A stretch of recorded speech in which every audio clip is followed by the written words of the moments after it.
65 गोवंशीय बैलांची तस्करी करणारे 2 ट्रक यवतमाळ एलसीबीने घेतली ताब्यात। 15 डिसेंबर रोजी स्थानिक गुन्हे शाखेचे पथक पांढरकवडा उपविभागात अवैध धंदेविरुद्ध कारवाई व उघड गुन्हे उघडकीस आणण्याच्या दृष्टीने पेट्रोलिंग करत असताना पथकास गोपनीय माहिती मिळाली की ट्रक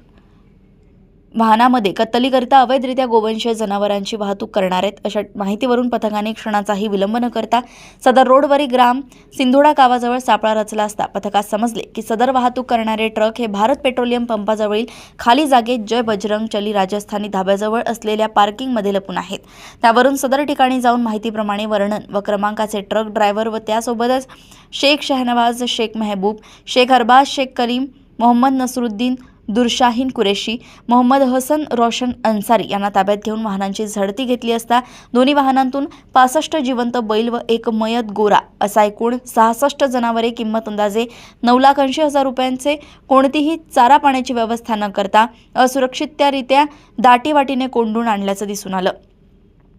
तसेच त्यातील एक गोरा मयत असल्याचं आढळून आल्याने नमूद आरोपितांकडे विचारपूस केली असता सदरचा माल हा वकार कुरेशी यांचा असल्याचे सांगितलं व त्यांच्याच सांगण्यावरून ते सदर जनावरे हैदराबाद येथे घेऊन जात असल्याचे सांगितले। यावरून 65 बैलांची सुखरूप सुटका करून वैद्यकीय तपासणी करून नमूद गोवंशांची चारा पाण्याची व्यवस्था व शुश्रूषेकरिता गोकुलम गो संरक्षण संस्था ग्राम पहापळ तालुका केळापूर येथे ठेवण्यात आले असून आरोपितांकडून 2 ट्रक, मोबाईल व 65 जिवंत व 1 मृत असे 66 गोवंश असा एकूण